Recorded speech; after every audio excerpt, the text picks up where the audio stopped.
Bismillahirrahmanirrahim. Assalamualaikum, salam sejahtera dan salam keluarga Malaysia. Alhamdulillah di pagi Ramadan ke-11, ini kita terus mengimarahkan majlis ilmu untuk meningkatkan kesedaran masyarakat dalam kepentingan penjagaan kesihatan. Saya, Prof. Madya Dr. Roslan Sultan, pakar perubatan kesihatan keluarga akan menjadi moderator pada webinar ini yang dianjurkan oleh Jabatan Kesihatan Masyarakat dan Kluster Pendidikan Perubatan dan Kesihatan Termaju Fakulti Perubatan UKM. Webinar pada hari ini juga mendapat tajaan untuk hadiah kuis dari White Coat Group Sendirian Berhad yang diasaskan oleh pegawai perubatan dengan harapan untuk meluaskan ilmu pengetahuan berkaitan amalan perubatan kepada masyarakat. Tajuk apa pasal doktor banyak songeh? Apa masyarakat perlu tahu tentang cara doktor berfikir? Apa yang betul dan apa yang salah dalam etika memberikan perkhidmatan jagaan kesihatan dan perubatan hangat dibincangkan di laman sosial media dewasa kini semasa negara bergelut berdepan dengan pandemik COVID. Kekeliruan semasa mendapatkan perkhidmatan jika tidak diperjelaskan akan menimbulkan rasa tidak puas hati dan mendorong kepada amalan sambalewa untuk mematuhi nasihat yang diberikan oleh pengamal perubatan.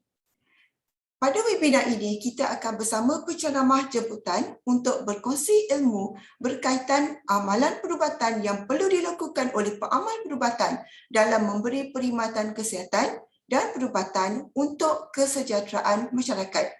Saya bacakan sedikit ringkasan biodata penceramah jemputan kita pada hari ini.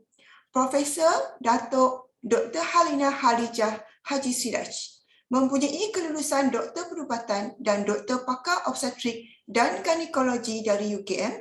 Beliau seterusnya melanjutkan pengajian dalam bidang pendidikan perubatan klinikal di Australia. Dengan itu, Prof. Halina merupakan profesor dalam dua bidang di UKM, iaitu Obstetrik dan Ginekologi ataupun Perbidanan dan Sakit Puan dan juga Pendidikan Perubatan. Demi membina perancangan mencecah ke usia persaraan, Prof. Halina kini giat menceburkan diri dalam aktiviti masyarakat dalam kerja bersama beberapa persatuan bukan kerajaan untuk menggerakkan masyarakat berdasarkan kepakarannya ke arah kesejahteraan masyarakat. Terkini, Prof. Halina mengasaskan Akademi Dr. Ha bagi melestarikan pelibatan beliau dalam masyarakat. Prof. Ha telah dianugerahkan bintang kebesaran Panglima Mahkota Wilayah dan diberikan gelaran Datuk. Pada hari ini kita bertuah kerana dapat bersama dengan Prof. Datuk Dr. Halina yang mana kita biasa mendengar beliau berkongsi idea dan pengalaman kepakarannya di TV, radio tempatan dan juga di media sosial. Dengan itu saya menjemput Prof. Halina untuk memulakan perkongsiannya agar kita mendapat manfaat ilmu di pagi ini. Dipersilakan. Bismillahirrahmanirrahim. Assalamualaikum warahmatullahi wabarakatuh. Kamu sekali nak tahu dulu suara okey ya? Prof. Ros? Mungkin orang siapa yang mendengar para pelayar semua boleh letakkan situ 999 dekat chat box tu kalau misalnya kata boleh, memang boleh dengar dengan elok. Jadi saya kata boleh teruskan ya. Baik, terima kasih. Mungkin alhamdulillah. Pertama sekali alhamdulillah saya banyakkan kesyukuran kepada Allah di atas peluang ni. Terima kasih ya Prof. Rosna dan pasukannya di atas peluang yang diberikan. Memang betul lah ya, saya mencecah usia persaraan. Saya akan bersara pada hari jadi ke-56 insya-Allah pada 1 Jun nanti, dan saya kira ini adalah satu sumbangan saya kepada fakulti yang ya sangat saya kasihi dan sangat saya sanjungi ini ya, dan juga universiti yang telah mendidik saya selama ya daripada tahun 1984 lagi ya kalau ikutkan, daripada matrikulasi lagi ya. Jadi itulah dia ya hubungan saya dengan UKM, dan saya kira tajuk yang ini sangat dekat dengan apa yang selalu saya bincangkan, khususnya untuk mendidik anak-anak murid saya di Fakulti Perubatan ini tentang clinical reasoning sebenarnya, iaitu penaklukan klinikal. Tapi untuk webinar untuk umum ini kita letakkan tajuk beginilah, apa salah doktor ni banyak sangat songih, ya. Tanya tu, tanya ni, ambil darah bukan sekali, lepas tu sekarang dia ambil lagi, macam-macam lah ya. Semua yang dia nak periksa.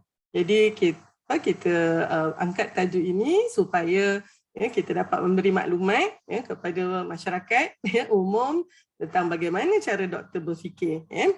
Saya ada beberapa slide lah untuk bantuan pembentangan hari ini. Dan saya sangat menggalakkan ya, kalau misalnya ada soalan nanti ya, boleh letak di chat tu ya, dan nanti insya-Allah kita akan cuba kalau boleh yang saya boleh jawab ya, insya-Allah saya akan berikan pandangan saya dan juga jawapannya. Jadi bagaimana doktor ni berfikir ya? Sebenarnya bila seorang doktor tu macamlah juga ya, profesi yang lain, contohnya seorang jurutera, seorang mungkin ya peguam ya, seorang guru ya, mungkin juga seorang wartawan ya, semua profesi yang ada ni kita akan berfikir ya, dengan cara disiplin tersebut berfikir. Jadi kalau misalnya untuk doktor ni ataupun mungkin bukan saja doktor tetapi semua pengamal perubatan termasuklah ya jururawat, termasuklah paramedik, termasuk juga ya fisioterapis, termasuk juga ya pakar psikologi klinikal, termasuk juga ya pakar diet ya dan juga occupational therapist contohnya ya. Semua ini ya memerlukan kami berfikir ya secara clinical reasoning ni ataupun penakkulan klinikal ya, penakul. Takkul itu bahasa Arab. Jadi ini satu daripada UKM lah ya. Clinical reasoning adalah ya penakkulan klinikal atau nama lain adalah pembuatan keputusan klinikal ataupun clinical decision making. Ya, jadi konteksnya adalah dalam konteks klinikal ya, bagaimana doktor ataupun jururawat ya, semua ini sebenarnya cara berfikir kami adalah cara berfikir secara klinikal. Jadi kalau misalnya doktor tu dia kena think like a doctor, ya, berfikir macam seorang doktor. Ya. Bukan saja berfikir, saya selalu katakan pada pelajar saya, dia selepas dia dapat ya, cara berfikir macam doktor tu, maka nanti dia akan bercakap seperti seorang doktor. Dia akan berjalan seperti seorang doktor. Ya. Dia makan pun macam seorang doktor. Ya. Kerana segala yang kita buat ya ataupun yang kita nampak secara zahir ni sebenarnya datang ya dan didorong oleh cara berfikir kita ya. So jadinya apakah sebenarnya hasil utama penakkulan klinikal? Selalu saya katakan bahawa ya penakkulan ataupun ya pembuatan keputusan ini sebenarnya berlaku di dalam organ yang paling utama ya, anugerah Allah Subhanahu Wa Taala, iaitu di dalam otak ni. Jadi marilah kita gunakan juga ya peluang Ramadan ini ya terus untuk kita mensyukuri ya anugerah ya akal fikiran yang sangat hebat ni. Dengan adanya akal fikiran ni Allah benarkan ya kita mempunyai teknologi seperti ini. Boleh saya di sini ya, tuan-tuan dan puan-puan mungkin ya, berada bertaburan lah ya di Malaysia ni, atau mungkin juga ada yang di luar daripada Malaysia agaknya yang mungkin bukan mendengar hari ni ya, akan mendengar mungkin ya 5 tahun ataupun 5 hari nanti ataupun petang ni ataupun mungkin 10 tahun akan datang. Ya, inilah semua teknologi yang diizinkan Allah ya untuk kita hasilkan daripada ya akal yang Allah berikan itu. Ya, organ yang sangat istimewa itu ya. Jadi penakkulan klinikal juga berlaku di situ ya. Jadi saya selalu katakan kita tak nampak proses ni. Ya, apa yang kita lihat adalah hasilnya. Ya, hasil bahawa cara berfikir itu, penakkulan reasoning itu sudah berlaku ya bagi seorang doktor ataupun seorang jururawat ataupun ya seorang pengamal perubatan ya yang berada ya tugas dan tujuannya adalah untuk ya merawat dan memberikan jaga rawatan kepada pesakit ya. Penakkulan klinikal ini akan menghasilkan tiga hasil utama ini. Pertama, diagnosis. Ya, kita pun guna diagnosis juga ya dalam bahasa Melayu, iaitu apakah sebenarnya nama penyakit yang dihadapi itu. Ya, dan di sini kita sebenarnya bukan nak jadi macam robot ya ataupun ya nanti terus kita jadi doktor robot ni keluar diagnosis yang sangat spesifik ni ya kita sebagai pengamal perubatan ini kita tidak perlu ya terus pergi kepada diagnosis yang sangat spesifik ini. Kita perlu ya mengetahui apakah agaknya penyakit yang sangat tinggi kemungkinannya sedang dihadapi oleh pesakit kita. Kemudian apa pula penyakit yang kedua ya? Yang kalau tak yang itu mungkin yang ini ataupun mungkin yang ketiga pula. Jadi sebenarnya tuan-tuan dan puan-puan ya, bila kami bercakap tentang penakkulan klinikal ni ya, sebenarnya kami berhadapan dengan ketidakpastian. Ya, ketidaktentuan ni. Ya, dan ini kalau misalnya ya dalam konteks tajuk yang saya perbincangkan ini ya, aspek uncertainty ni, ya, tak pasti ni sebenarnya satu yang sangat menakutkan juga ya. Doktor ni kan dia mungkin ada yang dah kata ni, doktor ni mengagak-ngagak je lah. Memang ya. Saya kena katakan awal, kami kenalah ya meletakkan, orang kata ya, kalau kata nak mengagak tu, tapi mengagak tu bukanlah mengagak secara sembrono je ya. Kita kena make an intelligent guess.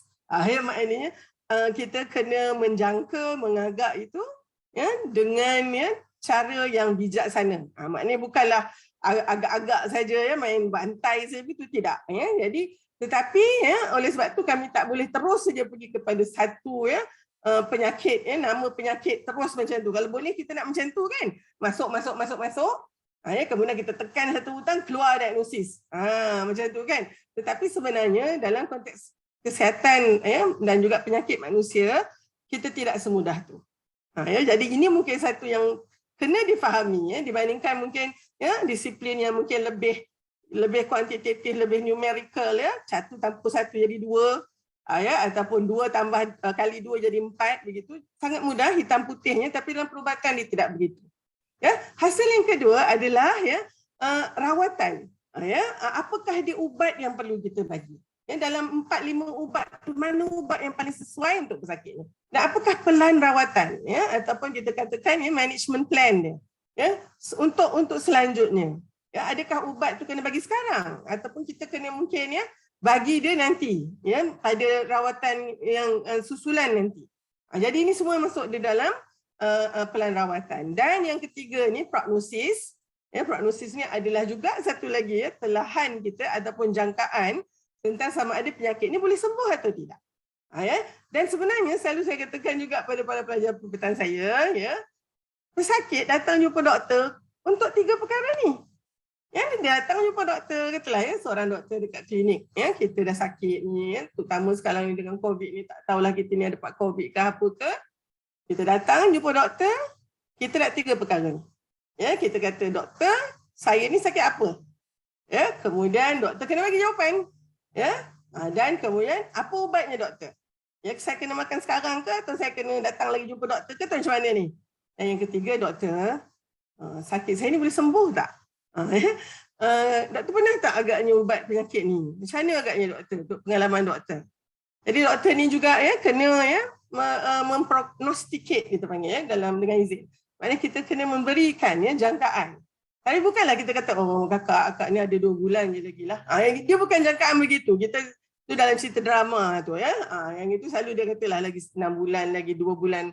Kita sebenarnya tidak prognosticate atau menentukan yang itu. Tapi ya ada penyakit yang insya-Allah ada ya ubatnya, mudah untuk diubati, sembuh seperti sedia kala. Ada pula ya penyakit yang sembuh tapi akan ada kecacatan kekal ya. Maknanya dah tak boleh nak macam yang dulu lagi, ataupun ya penyakit ni memang dah sampai di penghujung, ni yang kita panggil sebagai ya keadaan yang terminal ya. Jadi ya ini saja je nak tunjuk ni proses dia tu. Ya, prosesnya mesti bermula dengan cerita pesakit dulu. Ini selalu saya katakan kat pelajar saya ya. Perubatan ni dia banyak mengenai storytelling. Ya, maknanya pesakit kita bercerita ya, memberitahu kita apa yang sedang dirasanya, bagaimana yang dirasa tidak normal, sebagaimana sedia kala. Maka sebenarnya ya, pesakit akan ya, proses ini bermula dengan cerita yang dimiliki, yang diberikan ya, oleh pesakit. Jadi pesakit tu sangat penting ya dalam konteks proses pembuatan klinikal ini, pembuatan keputusan ini. Oleh sebab tu, itu sebabnya ya, komunikasi antara doktor dengan pesakit sangat penting. Kerana ya kalau katalah ya sakit tengoknya doktor tak berkenan, tak maulah cakap dengan doktor ni, habislah kami. Ya, kita tak dapat nak ya dapatkan maklumat tadi tu, ataupun ya dapat pula doktor yang mungkin ya tak berapa pandai pula ya nak mendengar. Ya, dia kalau sakit cerita banyak-banyak sangat, dia kata tak payah dia tak mau dengar. Jadi kalau itu pula ceritanya, maka dia akan ya tidak mempunyai data atau maklumat ya untuk melakukan proses seterusnya. Jadi daripada cerita pesakit tadi kita dapatkan data Ya, kemudian dari situ kita boleh olah dan kita kata mana organ agaknya yang terlibat ni. Ya, maka dengan itu kita kata kat mana problem ni. Dia kata panggil sebagai mental framing, ya, nak tengok ni. Badan manusia tu daripada hujung rambut sampai hujung kaki. Bila dia sakit, dia cerita sesuatu tu, kita dah boleh zoom. Zoom kat mana ni? Ya, dan oleh sebab tu kita akan memeriksa pesakit tu. Ya, kita akan dapatkan lebih banyak maklumat. Dan kalau kita rasa mungkin nak tahu apa ada kat dalam paru-paru tu, ya, kalau ikutkan dengar ni macam tak normal, ya, pesakit pun rasa sesak nafas. Mari kita hantar dia pergi X-ray, tengok dulu dekat dalam, ya, dengan X-ray paru-paru tu, dada tu ada tak masalah di situ. Dan apabila semua maklumat ni dapat, kita akan, ya, generate hipotesis. Ni macam buat kajian lah, ya. Kita janakan hipotesis, kemungkinan inilah dia. Dan kita tengok pula, ya, penyakit-penyakit yang biasa ada, ya, daripada pengetahuan doktor tu sendiri, dan akhirnya yang ini matching. Kita kata penyakit ni match dengan satu jenis penyakit yang ada di dalam, ya, buku teks kita contohnya, maka itulah diagnosis. Jadi jangan lupa, ya, proses ini dia bukan sahaja begitu saja, dia bergantung kepada pengetahuan. Pengetahuan itu menariknya, dia bukan hanya pengetahuan doktornya, tetapi juga pengetahuan pesakitnya terhadap penyakit yang dihadapi. Sebabnya kalau punya pesakit yang dah lama selalu datang tu kan, ya, terus diorang ni dah jadi macam kawan dengan doktor dah. Dia pun sendiri macam dah boleh jadi doktor lah dah. Sebab dia ada banyak pengetahuan, ya, dan juga pengalaman. Dari surat konteks, yang ini sangat penting, ya, maknanya siapa doktor yang melihat, ya, pesakit tu datang di bahagian hospital yang mana, ya, adakah hospital yang, ya, memang ada doktor biasa saja, tak ada doktor pakar. Ini semua konteks ni lah, ya, dan juga experience ataupun pengalaman siapa dia, pengalaman doktor dan juga pesakit dengan keluarganya, ya. Jadi, ini yang paling penting sekali, the big why. Mengapa pesakit umum, ya, perlu tahu bagaimana doktor ni berfikir. Ya, saya letakkan sini 3 sebab ni. Pertama sekali, supaya pesakit mudah nak bekerjasama dengan doktor, ya, dan juga pasukan perubatan ni yang sedang merawat. Ya, maklumlah, ya, tak kenal maka tak cinta, dan apabila kita tak tahu tu macam-macam lah kita punya sangkaan, ya. Dan saya kira hari ni apabila kita ada dapat banyak maklumat, ya, yang lain, ya, selain daripada mulut doktor tu sendiri, maka, ya, bila kita tak tahu macam mana doktor tu berfikir, itu yang kadang kita sangka macam-macam, ya, doktor ni. Doktor ni saja je, ya, nak senangkan dia. Dia tak kira kita susah. Jadi perkara-perkara ni nanti yang akan menghambat, ya, kerjasama dan hubungan baik antara pesakit dan doktor. Ya. Jadi oleh sebab tu, ya, hari ini kami sebagai inilah, ya, daripada Fakulti Perubatan ni nak buka ni, ya, macam mana cara kami berfikir ni kepada tuan-tuan dan puan-puan dalam bahasa yang mudah. Ya, dan juga peluang untuk tuan-tuan dan puan-puan mungkin bertanyakan, ya, dan mana yang boleh saya jawab, saya cuba jawab. Kalau saya tak boleh jawab, saya minta Dr. Rusnah yang jawab. Ya, okay. Dan juga memberi maklumat tepat mengenai gejala penyakit yang dihadapi. Jadinya bila dah tahu setakat ni pun, ya, dengan 4-5 slide ni pun dah tahu kan, macam mana kita kalau sakit ni nak kena cerita betul-betul dekat doktor. Saya bagi contoh, ya, bidang saya sakit puan. Kalaulah misalnya, ya, puan ada masalah head yang tak teratur contohnya. Ya, katalah 2 orang datang pagi ni ke klinik saya, dua-dua penyakit head yang tak teratur. Tapi yang seorang ni dia datang dengan catatan. Doktor, head saya semuanya elok. Dia mula tak berapa teratur ni doktor 4 bulan yang lepas. Ya, masa saya orang kata lepas kenduri anak sulung saya, lepas tu period saya dia tak teratur. Macam ni tak teraturnya doktor. Dia bagi kat saya terus kalender tu, ya, daripada bulan 12 sampai tu. Ya, bulan 12 datang, ya, 1 hari bulan doktor, bulan 1 dia tak datang. Lepas tu bulan 2 dia datang tapi 3 hari je doktor. Lepas tu bulan 3 dia datang, ya, lambat sikit tapi banyak pula tu doktor betul-betul ni, ya. Dan sampai sekarang ni saya tak puasa lagi ni contohnya, ya. Jadi bila saya tengok yang tu, Allahai, ya, mudah saya nak tahu ni apa agaknya jadi kat, ya, wanita puan. Yang seorang lagi pula, ya, dia datang, doktor, head saya entah kalau kabut sikit. Macam mana tu puan? Bila bulannya? Adalah lebih kurang kejap, ya. Setahun dulu lah kot. Kejap. Berapa ya? 6 ke 8 bulan. Macam itulah. Okey. Macam mana tu cara dia? Ya, dia kejap datang, kejap tak datang. Bila yang dia datang macam biasa? Tak ingatlah doktor, tapi tak tentu hala lah. Macam tu maklumat. Jadi saya yang jadi doktor ni buat tu. Macam mana nak tolong ni? Selalunya bagi puan macam ni, saya akan bagikan dulu dia kalender. Ya, kalender yang ada macam planner tu, ajar dia macam mana dia buat menstrual diary dia. Ya, bagi dia ubat sikit ya, ataupun ya, kalau kita tengok tu macam dia tak pucat, tak apa. Jadi kita kata puan mungkin dengan umur puan ni, puan mungkin tengah berhadapan dengan ya, ketidakseimbangan hormon. Oleh sebab tu mungkin saya kena tengok lagi lah dalam 3 bulan ni macam mana. Saya tak beri apa-apa ubat dulu. Apa tu? Muka dia dah mencuka dah. Saya datang ni nak dapat ubat, doktor tiba-tiba pula. Kenapa yang saya tak boleh nak bagi ubat tu? Sebab saya tak dapat maklumat. Dibanding dengan puan yang pertama tadi, terus saya boleh bagi ubat. Terus saya boleh buat apa yang sepatutnya saya buat. Kerana maklumat dia lebih lagi. Okay? Dan yang ketiga ini, tu tadilah mencapai doktor, membantu doktor untuk mencapai diagnosis yang betul, dan juga memilih rawatan yang paling berkesan untuk penyakit.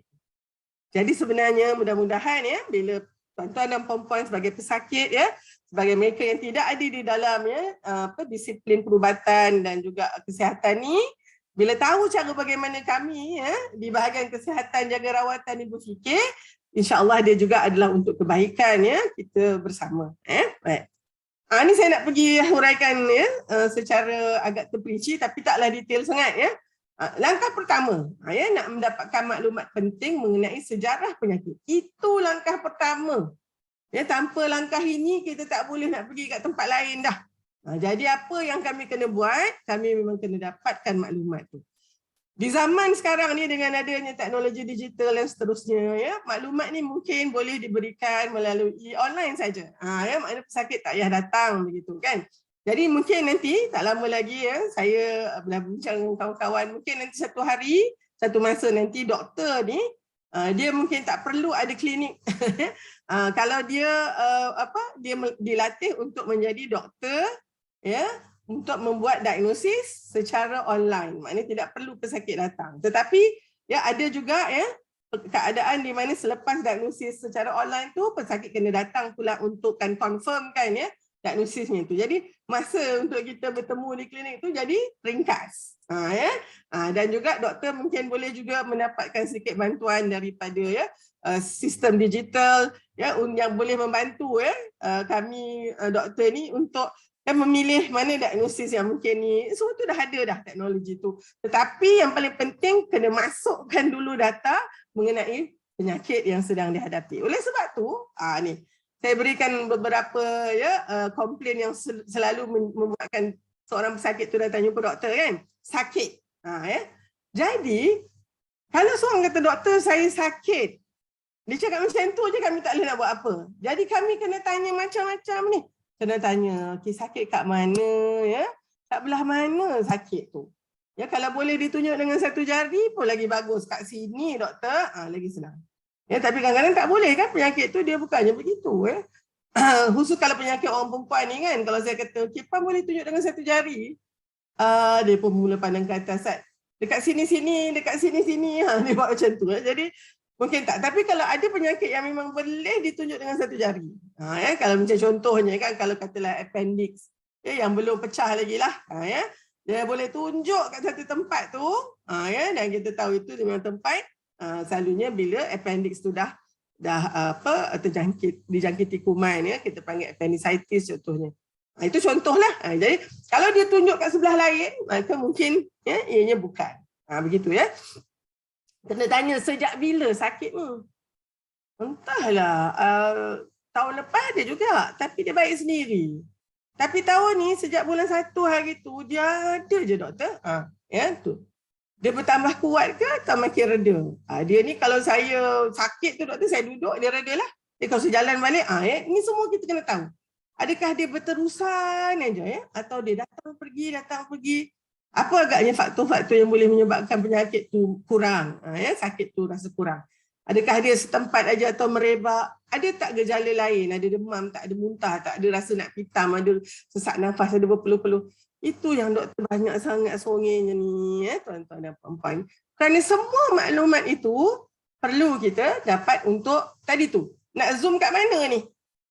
So jadi bila kita tengah tanya-tanya ni kan, tuan-tuan puan janganlah marah ya. Mungkin masa awal-awal ya kita jadi doktor, mungkinlah ya masa tu tengah bersemangat lagi, muka kita pun puan sakit dia. Okey, sakit di mana tu puan? Nampaklah sangatnya dia nak tahu begitu kan, tapi lama-lama bila dah dia kena tengok 10, 20, 30 pesakit dalam sehari, dia jadi macam rutinnya. Dia tengok, dia bersandar macam tu, sakit apa puan? Ya, tak ada perasaan dah. Kita kata sakit kat sini, doktor tak boleh tidur malam tadi. Dah lama sikit ni.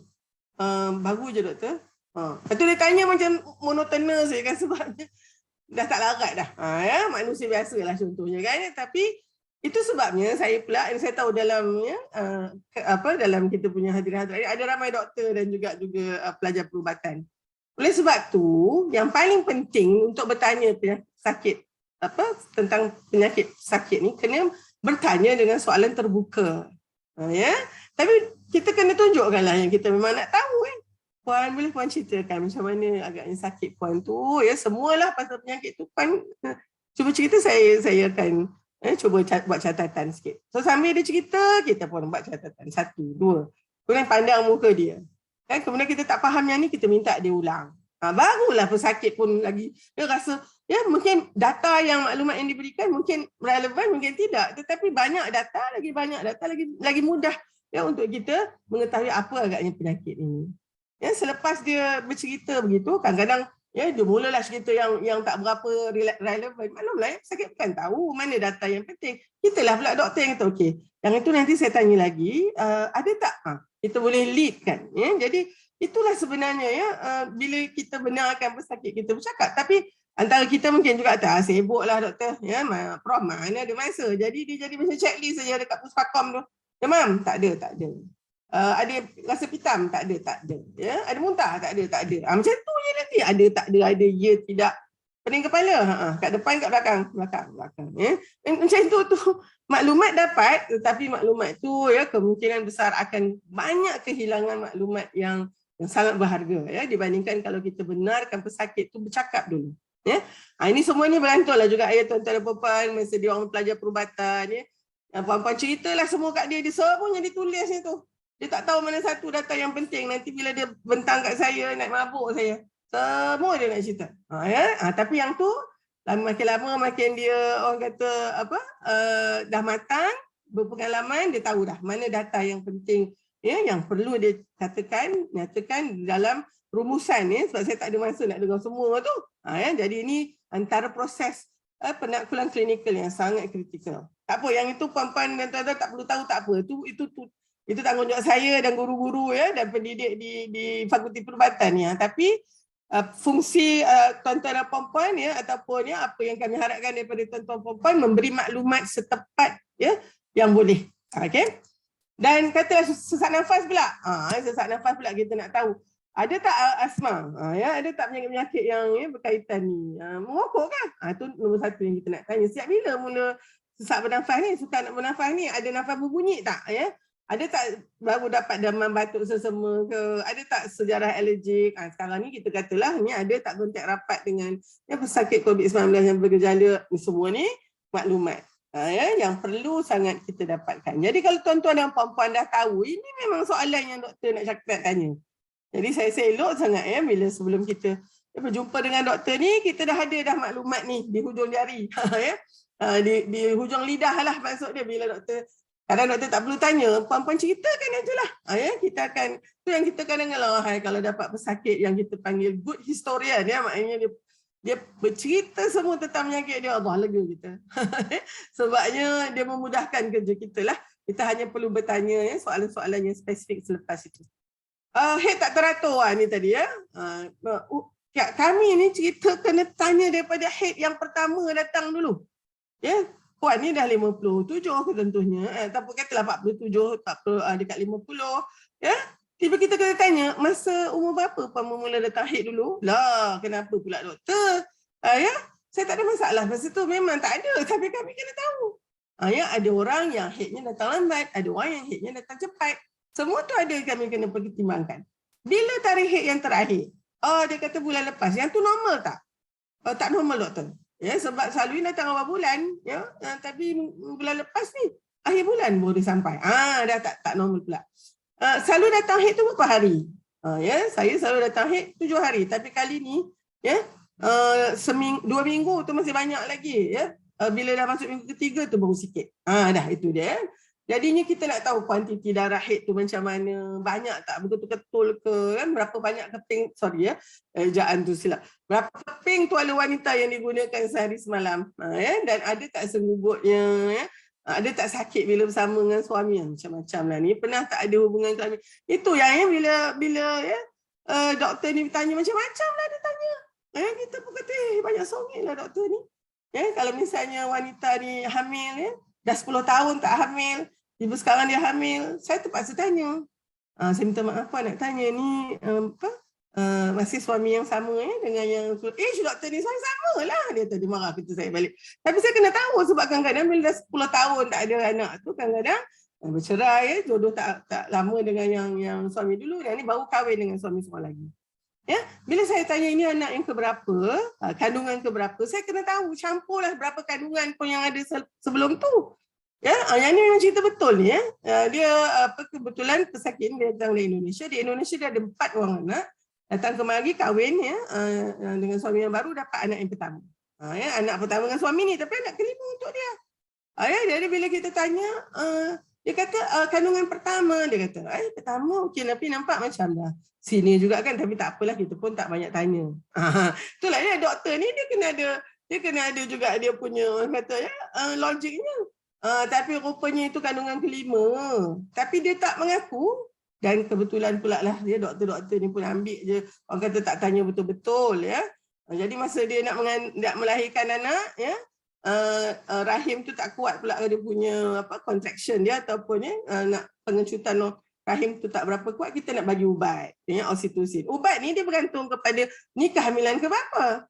Jadi sebab semua orang tulis kat situ kehamilan pertama, dia pun mengaku kehamilan pertama, bagilah dos yang tinggi. Sedangkan tu kehamilan kelima.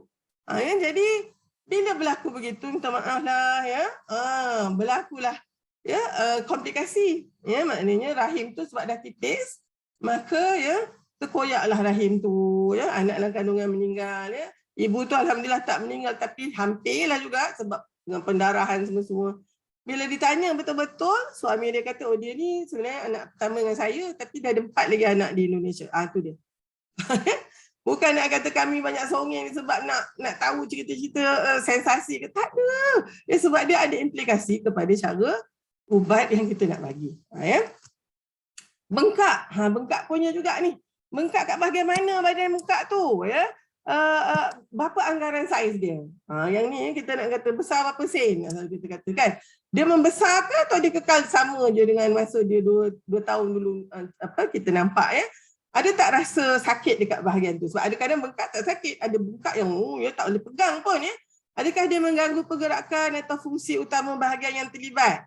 Kalau bengkaknya tu di sendi ya, boleh tak bergerak ya. Kalau bengkak tu dalam perut, macam mana ya? Buang air okey ke? Doktor buang air saya punya najis ada darah. Dah ada kaitan ke tidak tu ya? Ada tak demam juga, hilang selera makan, ada penurunan berat badan. Yang kita satu ada kanser, sebabnya kanser ni lah ya yang selalu menyebabkan bengkak-bengkak ni. Ada juga bengkak yang tak kanser. Jadi macam-macam. Ada bengkak yang memang betul-betul solid, macam dalam tu ada sel yang memang ya, ada pula yang isi air saja. Jadi macam-macam ya, yang itu yang kita kena banyak bertanya.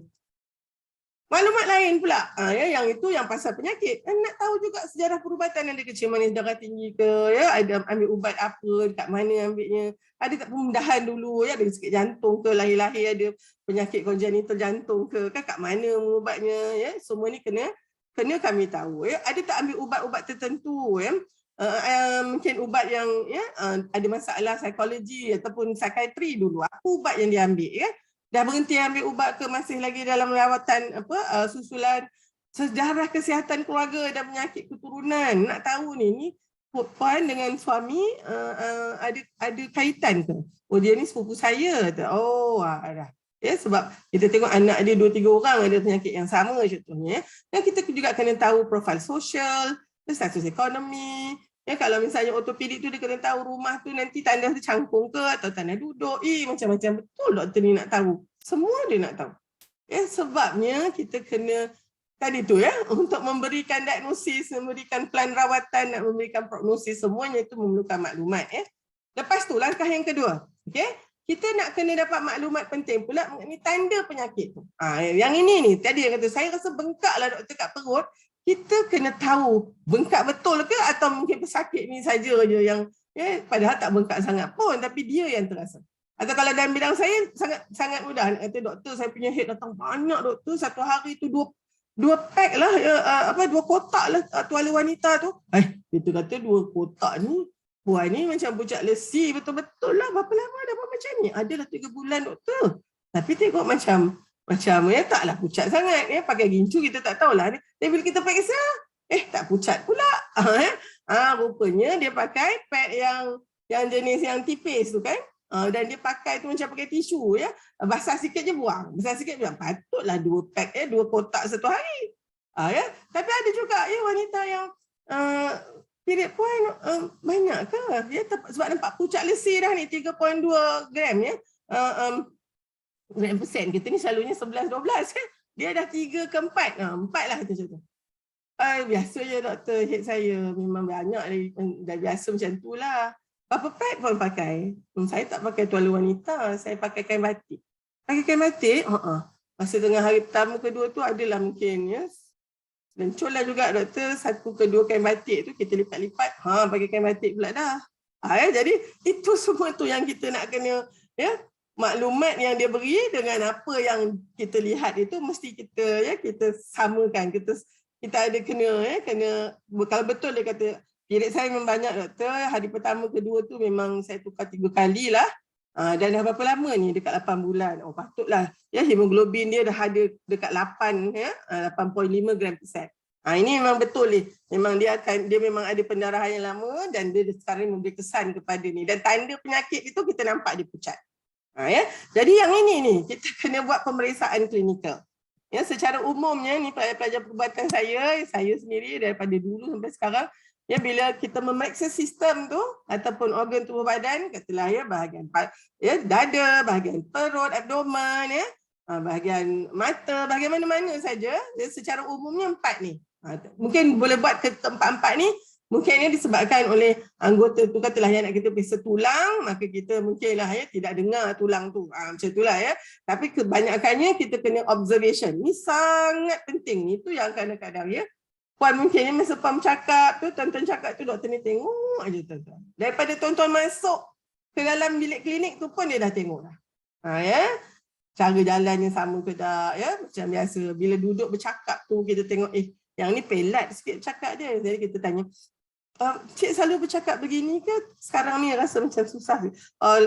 Akhir-akhir ni lah doktor, saya macam kalau cakap tu macam orang tak faham saya cakap. Ya? Rupanya dia ada slur. Ya?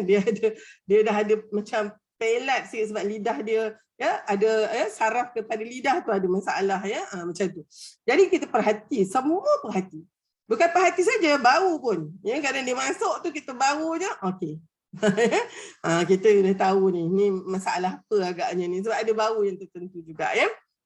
Lepas tu bila dah kita observe tengok kan, kita nak pegang dan rasa. Ini palpitation sebenarnya ya, palpitation ya. Itu dia, kalau tambah palpitation dia lain. Itu jantung pula ya. Itu rasa, kita rasa degup jantung yang kuat ya, yang kita rasa, kita kata ada rasa palpitation. Tapi yang ini palpation. Ini semua bahasa-bahasa yang kami, ini bahasa yang spesifik lah ya. Pegang dah rasa. Tapi nak pegang pun kena tahu dulu sakit ke tak sakit. Ya, doktor tak boleh je tengok pump tangan dia, menjerit sakit. Ya.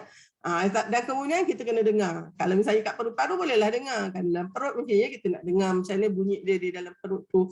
Macam mana bunyi aktiviti usus di dalam perut kita ya.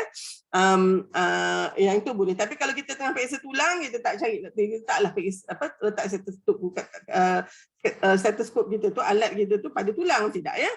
Dan juga percussion. Yang ini sebahagian daripada kaedah yang mana kita ya. Dalam bahasa Melayu pun saya tengok perkusi juga ya, maknanya yang ini macam kalau kita katakan ya, alat muzik tu dia ada punya talaan dia ya, ada resonance, ada bunyi tu kan. Jadi yang ini ni yang selalu kadang-kadang kalau perut tu tengah kembung ya, kita buat macam ni ya.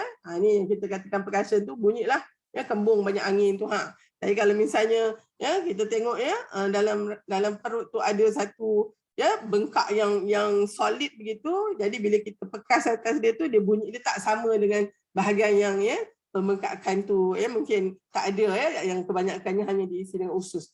Inilah semua ya cara yang mesti kami yang ni kena belajar ni, tak boleh just tengok je kat internet tak ada. Yang ini yang agak spesifik. Ini nak kena cakap juga. Termasuk pemeriksaan klinikal ni adalah bahagian pemeriksaan bahagian-bahagian yang kita anggap ya bahagian privacy kita, ya bahagian kehormatan kita. Kalau wanita ni penyakit dia tu memanglah kami terpaksa buat pemeriksaan vagina. Ya atau VE kita panggilkan, vagina examination. So puan kita nak buat VE ya. Oh Allah yang ini memang ya, yang VE tu yang ni yang paling kanan ni ya. Ada dua gambar tu. Yang ini nak tengok rahim tu ya besar mana ya. Yang ini kita memang kena belajar betul-betul. Sebabnya nak tahu sama ada rahim tu bengkak atau tidak dan seterusnya. Tapi sekarang ni kita boleh gunakan ultrasound. Jadi kemungkinan kalau tak buat ni pun ya kita boleh juga dapatkan ya dari sudut pemeriksaan ultrasound. Tetapi ya kita kena juga buat pemeriksaan vagina ni secara ya manual ini kalau nak tahu ya pangkal rahim tu macam mana rupanya ya tadi kita kena tengok dulu, atau kalau misalnya wanita tu ya mengandung nak tahu ya pangkal rahim tu dah terbuka atau tidak tu semua kena buat. Dan ini yang selalu ya ada dilemanya ni ya.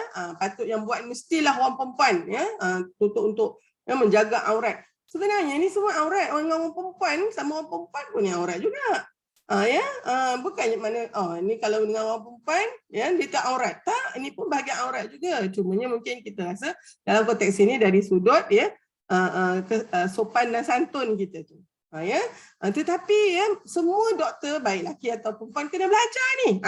Yang pemeriksaan vagina ni orang perempuan, yang pemeriksaan rektal ni lelaki dan perempuan. Tetapi selalunya untuk orang lelaki saya selalu katakan ni samalah dengan BE tu. PR ni pemeriksaan per rektal ya masukkan ya jari tu ke dalam dalam lubang dubur tu untuk periksa ya selalunya nak periksa ya kelenjar prostat bagi lelaki di depan tu. Jadi ini pemeriksaan untuk orang lelaki pula lah.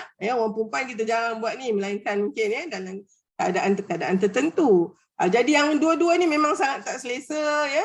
Dan ianya perlu dilakukan bila ia perlu dilakukan. Jadi oleh sebab tu semua doktor kena belajar ni. Doktor lelaki kena belajar buat vagina examination ya. Bakal doktor perempuan pun kena belajar buat PR tu jadi kami ni diajar memeriksa semua bahagian-bahagian ni macam kita periksa mata, telinga, mulut. Tak adanya perasaan. Ya, tu yang jadi kadang-kadang kita rasa ya tuan-tuan perempuan, ya bukannya doktor lelaki nak periksa bahagian vagina ni sebab dia syok. Ya, ataupun nanti dia saja je nak periksa, nak tengok saya punya isteri punya. Hello, kita tak ada dah nak macam tu. Kalau misalnya adalah doktor baik lelaki baik perempuan yang naik syahwat dia bila buat benda-benda macam ni, dia ni tak layak untuk jadi doktor. Dan kalau dia melakukan sesuatu ya yang memang ya yang tak sepatutnya dengan tuan-tuan dan perempuan sebagai pesakit, inilah orang yang harus diadukan. Ini kita pun tak nak doktor-doktor ni ada di dalam kalangan profesion kami. Ibarat nilah setitik rosak susu sebelanga. Tapi kebanyakan kami insya-Allah dididik untuk profesional. Jadi bila kita periksa ni bukan saya saja nak periksa lah. Banyak kerja lain tapi memanglah kena buat pemeriksaan ni. Dan itulah sebab saya katakan kadang bila kata okey tak payah periksa-periksa ni nak tahu ada kanser pangkal rahim. Saya tengok rambut aja, tengok masuk dalam komputer boleh tahu ada tak kanser tu. Oh kalau macam tu kan.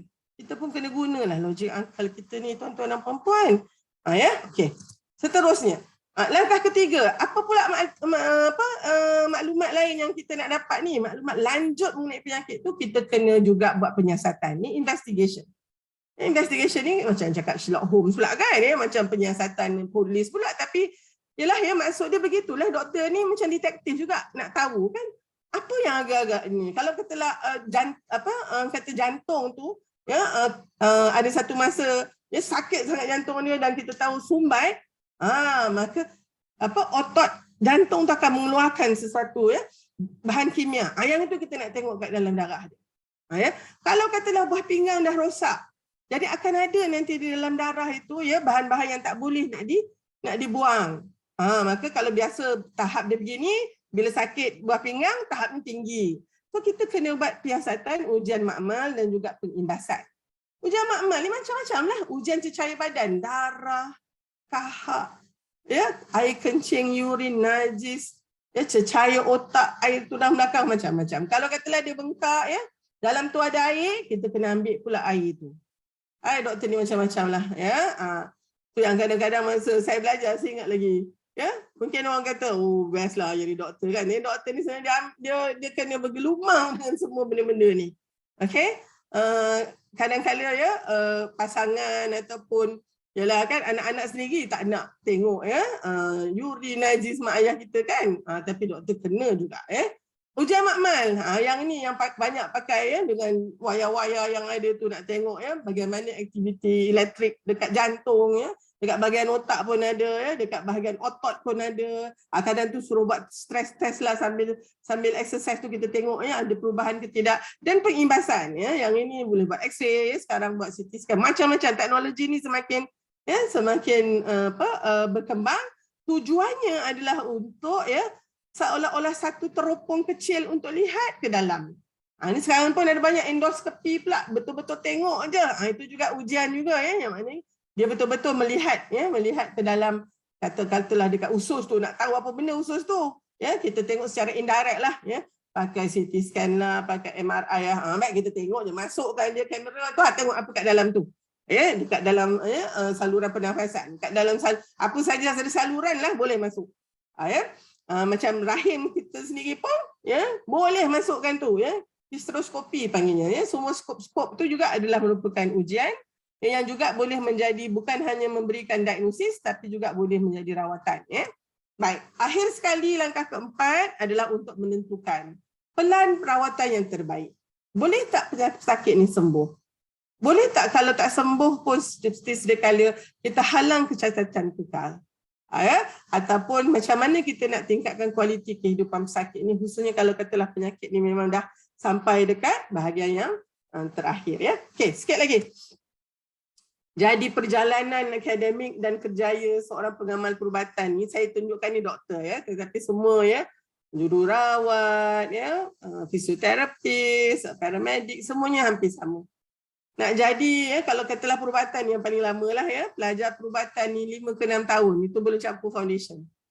Ya, tiap-tiap hari kena ke ward ni pula dengan COVID ni lagilah, kesian dia orang nak pakai jubah warna merah macam tu, memang berendam air mata lah sebenarnya. Yang dipanggil misi jubah merah. Kalau anak-anak saya tu 5 tahun. Ada yang perlukan 6 tahun sebab mengulang ya setahun tu. Dia orang dibenarkan mengulang sampai 2 kali, maknanya ada yang jadi doktor ni sampai kena ambil 7 tahun. Tapi kalau misalnya 7 tahun pun tak boleh, maknanya mungkin tak ada rezeki lah. Ya, selalunya tidaklah, insya-Allah boleh. Cuma ada yang cepat, ada yang lambat. Tapi tak apa tu ya. Kita pun tak tahu doktor mana yang lulus ambil masa 7 tahun ni, mana pula yang ambil masa 5 tahun. Tak, sepatutnya bila mereka dah lulus tu, mereka sebenarnya sudah kompeten ataupun berkebolehan dan mempunyai ya keupayaan ya kompetensi untuk menjadi doktor. Saya selalu bagi tahu kat pelajar saya ya, pesakit tak tahu pun yang you sebenarnya mengulang setahun contohnya ya. Ataupun mengulang tahun 1 hari tu dan mengulang tahun 3. Dia selalunya yang ni tahun-tahun yang dia akan mengulang tahun 1 sebab itu peralihan antara sekolah biasa dengan pengajian tinggi. Lepas tu tengok ya Allah. Ya, perubatan ni memang nak bernafas pun susah. Dan satu lagi tahun 3 pada tahun di mana dia masuk tahun klinikal dia. Yang 2 tahun pertama tu dia tak masuk ke ward lagi. Tahun ketiga ni masuk ward, dah kat situ terkejut juga ya. Lain pula cara belajarnya dan dia mungkin kadang-kadang perlu mengulang di sini. Ya, so bila mereka dah jadi doktor tu, patient tak tahu. Melainkan dia orang bagi tahulah. Pakcik saya ni tak berpandai ya. Orang lain habis 5 tahun, saya habis 7 tahun. Itulah kalau nak cakap saya nak buat apa cakap macam tu. Ya, sebab bila mereka ni dah lulus peperiksaan profesional itu, ya kelayakan profesional, maka mereka sudah boleh jadi doktor. Kemudian ni jadilah pegawai perubatan siswazah. Sekarang ni 2 tahun. Dah dengan kontraknya sajalah. Macam-macam ni anak-anak saya ni. Kemudian jadi pegawai perubatan. Dah habis 2 tahun tu pegawai perubatan. Kontrak ke ya, tetap ke, sekarang itulah dia isunya. Tapi kemudian barulah dia boleh ya mengambil latihan kepakaran. Ikut mana bidang yang dia nak. Ada yang buat surgery, ada buat UNG, ya, ada yang buat ortopedi, ada yang buat ya internal medicine ya. kecil manis, darah tinggi, ya, sakit jantung. Ada juga yang buat yang kanak-kanak punya, macam-macam ya, macam-macam kepakaran yang itu 4 ke 5 tahun. Ini dia. Kemudian barulah jadi pakar klinikal, ya. Itu pun masih terus belajar tu, dah jadi pakar perunding kanan pula, ya. Dengan ya jadi doktor yang akan mengetuai pasukan kesihatan perubatan tu bila masuk kuat. Inilah dia, ya. Jadi nak jadi pakar tu paling tidaknya 10 tahun, ya, ataupun mungkinlah paling cepat pun mungkin 6 tahun begitu. Itulah dia, ya. Akhir sekali, ya, tuan-tuan perempuan, ya, bagaimana ni pesakit boleh membantu kami. Kami dah belajar teruk-teruk, ya. Tapi sebenarnya bukanlah maknanya kami ni boleh terus, ya, diagnose tu secara, ya, cepat begitu, ya. Dia banyak proses, ya, yang mematangkan kami. Jadi oleh sebab tu, ini satu artikel yang baru diterbitkan. Banyak artikel ini sebenarnya the patient is in. Maknanya pesakit memang kena, ya, bersekali di dalam kita punya pasukan ini untuk mengelakkan kesilapan diagnosis. Jadi itu salah satu strategi, ya, untuk mengurangkan ya kesilapan perubatan ini. Memang kita kena pastikan pesakit kita berada bersama kita satu pasukan lagi, ya, daripada awal lagi. So ini, ya, dia katakan bagaimana kita nak bagaimana pesakit boleh bantu. Ini adalah artikel yang sama. Bagaimana pesakit dan keluarga mereka, ya, boleh membantu dan mengelakkan, ya, doktor melakukan kesalahan-kesalahan ini. Pertama, tell your story well, dia kata. Ya, cerita betul-betul, careful communication. Kalau nampak doktor tu macam ya tak ya, ataupun macam ya acuh tak acuh saja, mungkin perempuan tuan-tuan boleh cakap, doktor, saya nak cerita ni, doktor dengar ya. Macam tu. Ya. Bagi doktor saya ni terbangun sikit daripada tidur, dia agaknya dia letih sangat ke atau macam mana ke. Selalunya kita kalau pesakit macam tu kita pun kata, okay, makcik minta maaf ya, saya kerja malam tadi, jadi saya cuba dengar ni makcik. Okey, ya, atau puan, okey. Tapi janganlah terus marah kan, doktor dengarlah cakap saya ni kan. Kalau saya tu pun naiklah angin juga doktor seorang tu pula, ya. Okey. Be a good historian, saya cakap tadi kan. Berikan perhatian kepada khususnya masa. Ya, yang ini ni kita nak tahu berapa bulan, ya, banyak mana tadi tu kan, ya. Be a good record keeper. Yang ni saya kata tadi, kalau boleh letakkan kat kalender tu, aduh, ya, kami sangat berterima kasih lah. Senang kita nak tengok, ya. Be an informed consumer. Yang ni maknanya banyakkanlah, ya, maklumat tentang penyakit perempuan tu ataupun ni, ya. Khususnya sekarang ni banyak maklumat juga boleh diperolehi, ya. Dan kita kena pastikan, ya, komunikasi ataupun, ya, koordinasi antara, kita tahu bukan doktor saja, ya, tapi juga ada pasukan orang lain juga yang terlibat sama. Jadi kita kena bagi kerjasama semua tu, ya. Janganlah saya dah beritahu kat doktor saya, biar doktor saya lah beritahu kat orang yang lain. Tak, ya. Makin masing-masing ada perlu juga maklumat daripada kita, ya, daripada pesakit. Bila dia ambil darah, dia buat semua tu, ya, mintalah, ya, minta daripada doktor apa sebenarnya yang dah doktor jumpa dalam ujian-ujian yang penyelidikan tu, ya. Dan doktor pula janganlah pula kata dia bukan yang faham. No, kita kena explain seringkas yang boleh. Bukan detail begitu, ya, tapi secara umumnya. Ni ujian ini untuk tengok buah pinggang puan. Alhamdulillah buah pinggang puan semua elok. Yang ini ni kalau katalah kita kena start ubat yang agak berat pun, tapi buah pinggang puan macam buah pinggang orang muda. Kan dia jadi rasa okey. Ya. Nak pastikan, ya, bahawa setiap follow up ataupun temu janji tu, ya, kalau boleh, ya, pergilah, jumpalah. Kalau katalah doktor kata nanti saya bagi appointment, ya, puan tiba-tiba masuk 2 minggu dia tak kontak, pergilah kontak balik, ya, just nak tahu, ya, sebab bukannya, ya, bukan nanti eloklah tak apa doktor tak panggil pun, cubalah, ya, kita kadang-kadang yalah, ya, dalam keadaan logistik ni sebab kadang-kadang ada masalah ataupun, ya, komunikasi yang tak berjalan dengan lancar. Yang ini satu, encourage your doctor to think broadly. Yang ini ni, ya, kalau saya baca dalam, dia mungkin kata bila katalah saya Dr. Halina kata puan ni sakit A, ya, insyaAllah saya tengok ni memang sakit A lah ni. Lepas tu puan akan tanya, doktor ada tak penyakit-penyakit lain yang macam penyakit A ni? Kemungkinan lah. Jadi bila puan-puan cakap macam tu, saya kena fikir juga, apa ya selain penyakit A ni? InsyaAllah ada satu lagi puan, penyakit D ni. Penyakit D ni dia bukan macam juga, tapi saya rasa dia bukan sebab puan tak ada yang ini. dia sebenarnya membantu doktor ni untuk dia sendiri berfikir secara thinking aloud, kita kata. Dia berfikir secara bercakap kuat begitu. Yang itu sebenarnya membantu sangat sebenarnya. Dibandingkan dengan pesakit yang langsung tak tanya tak apa, dia kau doktor je lah semua. Doktor ni pun kadang-kadang bila begitu tu, alah tak apalah. Kadang dia tak ada diagnosis pun.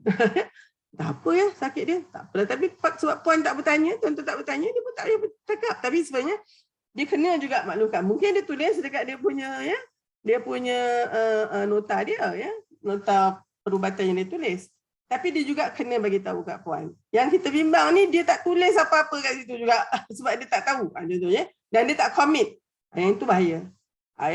Ni doktor-doktor tolong di akhir daripada kita punya consultation tu kena ada paling tidaknya apa sebenarnya masalah yang sedang dihadapi, dan kalau kita tak boleh lagi nak pinpoint to one provisional diagnosis, we should actually have beberapa differential yang akan kita lihat, dan di situlah kita nak ambil darah ke, nak hantar pergi makmal ke, nak buat pengimbasan ke.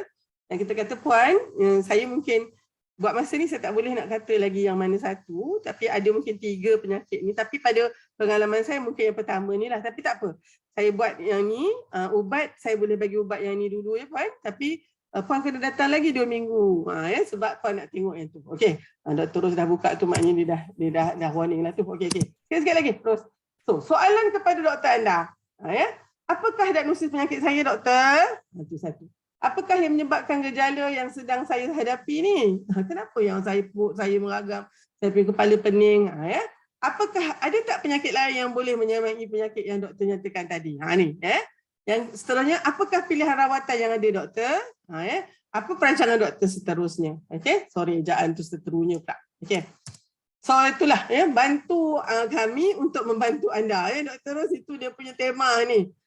Insya-Allah dengan adanya pengetahuan ni bolehlah kami ni insya-Allah membantu tuan-tuan dan puan dengan lebih baik lagi.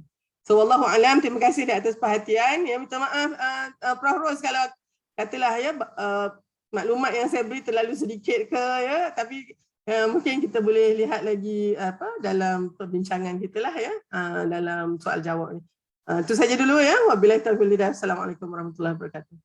Okey, terima kasih pada Prof Ha. Sekarang adalah sesi untuk kuis Jadi Prof Ha akan sharekan soalan-soalan kuis. Jadi mohon para hadirin untuk webinar pada hari ini share bersedia dengan Kahoot Silakan. Okey. Nampak kan ni, Dr. Ros? Nampak.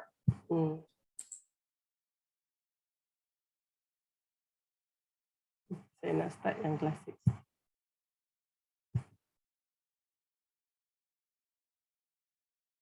Ada 6 soalan saja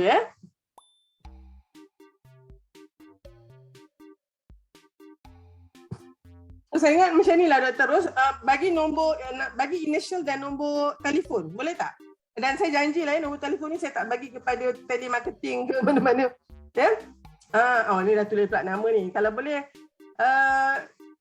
boleh lah jadi senang nanti pihak bila keluar nama tu, siapa yang menang itu kita boleh hubungi terus. Macam ni, Ros 013 semua tu kan.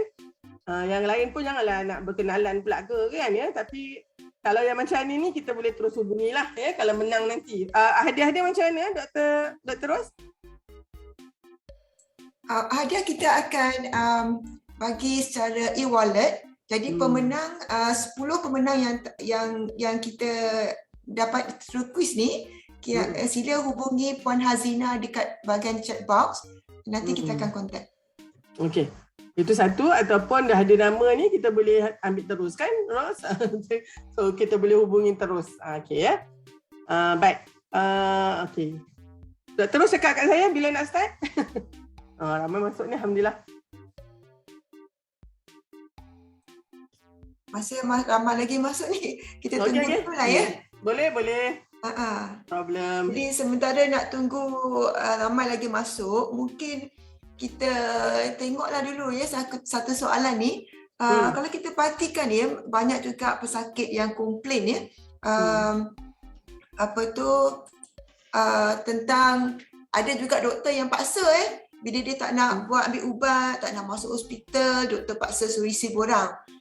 Adakah itu memang sepatutnya atau macam mana? Okey. Yang ini maknanya dah dapat lah kan, dah dapat diagnosis, dah dapat rawatan, dah dapat prognosis daripada doktor, dan pada pandangan dia dan pasukan perubatan ni patutnya puan masuk ward contohnya kan ya, ataupun tuan kena duduk dekat ward, tak boleh balik lagi.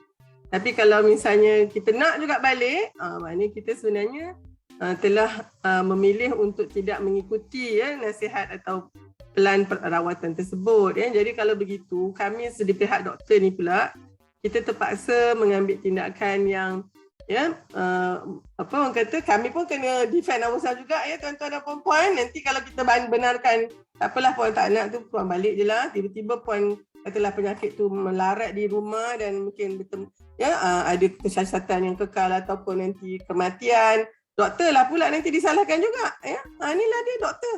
Tapi kalau misalnya ya sebenarnya tuan-tuan dan puan-puan sebenarnya tidak telah membuat keputusan walaupun telah diberikan maklumat untuk tidak mengikuti apa yang kami rancangkan, jadi kena ada hitam putih tu. Ya, memang kena sign ya, itu kalau nak discharge kita panggil AOR ya, at own risk discharge. Maksudnya dia memang kita kalau ikutkan doktor tak boleh lagi balik ya, tapi nak juga balik. Jadi kena tanda tangan ya. So kalau katalah ya ada berlaku apa-apa di rumah, maka doktor sebenarnya tidak bertanggungjawab ni. Katalah ya ada pesakit yang sebenarnya masih di ward, tiba-tiba dia tak cakap tak apa, hilang saja dan balik, kita panggil absconded ya. Patient yang abscond, yang ini memang polis yang kena cari balik ya, sebab kalau katalah tiba-tiba dia di rumah tu ya ada kematian ke ada apa-apa kan, dia masih lagi dalam tanggungan hospital sebenarnya ya. Ini mungkin dalam konteks ini katalah doktor bukannya paksa lah kot ya. Doktor mungkin mengatakan ikut kami punya penaklukan klinikal, inilah dia ya, ubatnya, penyakitnya, dan kalau boleh ya rawatannya begini. Tapi kalau tuan-tuan dan puan tak setuju, memang kena ada hitam putih di situ yang mengatakan saya ambil sepenuh tanggungjawab. Doktor tak apa, doktor dah buat kerja doktor, saya tak nak ikut nasihat doktor, saya ambil sepenuh tanggungjawab. Itulah dia ya. Mungkin menjawab ke Ros? Ni tambah lagi, ada lagi kan ni? Ya, macam ada ramai lagi nak masuk ataupun mungkin kita boleh terus mula kan? Ya, okay. Sebab dah pukul 11 minit ni. Boleh sampai jam kan. Okey, baik. Ya, pembuatan keputusan klinikal. Yang ini ada lebih daripada satu jawapan. Ya, soalan yang pertama ni multi select, maknanya boleh jawab lebih dari satu. Nama khas untuk kaedah doktor perubatan berfikir. Penaklukan klinikal, pembuatan keputusan klinikal, ya, clinical reasoning atau clinical audit, mana satu?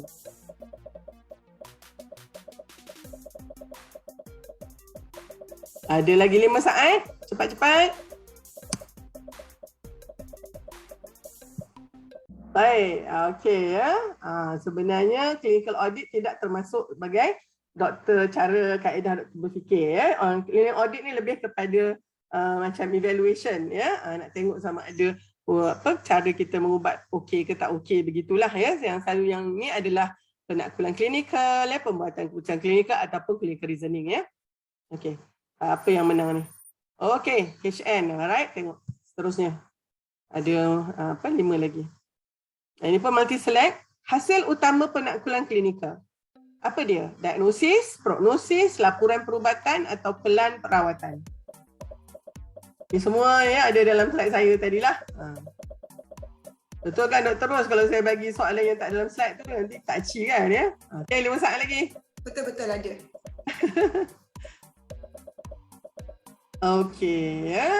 Laporan perubatan tidak kira sebagai hasil utama penaklukan klinikal ya. Laporan perubatan nanti dia akan dikeluarkan di akhir tu nanti ya, untuk tujuan insurans dan seterusnya. Tapi yang ada adalah diagnosis, prognosis dan pelan rawatan ya. 49 orang ni mungkin tersilap tekan ke apa tak tahu ya. Okey. Terusnya.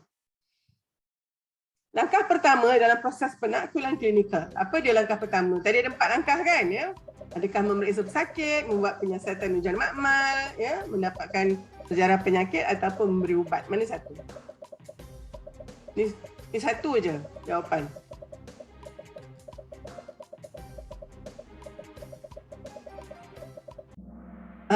Okey ya. Satu saja iaitu mendapatkan sejarah penyakit ya. Yang lain-lain tu dia bukan langkah pertama. Okey. Baik. Okey, seterusnya. Yang ini boleh lebih daripada satu jawapan juga. Pemeriksaan klinikal pesakit melibatkan pemerhatian ya, dengar auscultation ya, perkasi ataupun percussion dan juga pegang dan rasa palpation. Okay, kalau ada pelajar perubatan saya atau doktor ni tak kecil lah ya, yang ini memang disiplin diorang kan. Tapi tak apa kan Ros, kita terima semua. Okey ya, semua ni lah. Ya, okey. Yang ini ni saya rasa penting untuk tuan-tuan dan puan-puan ya, tahu supaya bagi kerjasama ya. Memang doktor kena tengok ya, kalau misalnya kat dalam perut tu memang kena tunjuklah perut tu ya untuk diperiksa dan seterusnya. Okey. Baik. Yang kelima juga ada lebih dari satu jawapan. Mengapa pesakit perlu tahu bagaimana doktor berfikir? Ya, bekerjasama dengan doktor merawat, memberi maklumat tepat mengenai penyakit yang dihidapi, membuat tuntutan sama di mahkamah terhadap kesilapan doktor, ya, membantu doktor memberikan rawatan terbaik.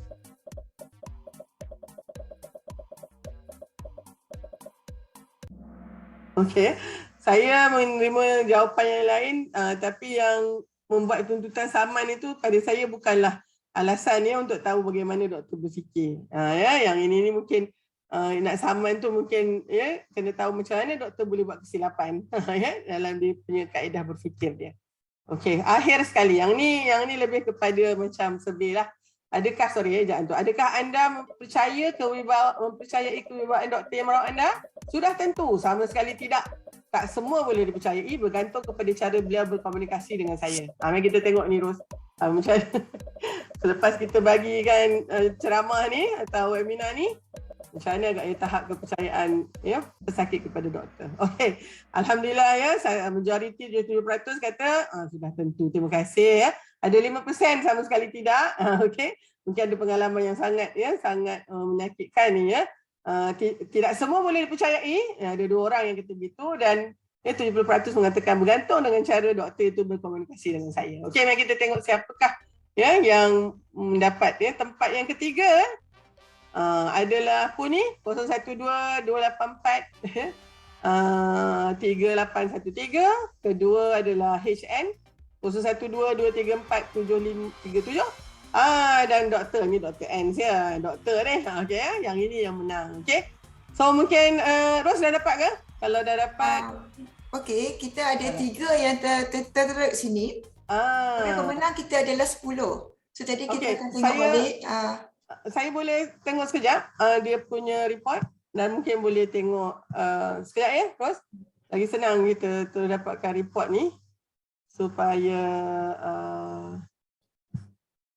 ya, saya download sikit so kita boleh tengok siapa yang berapa 10 orang ya? 10 orang.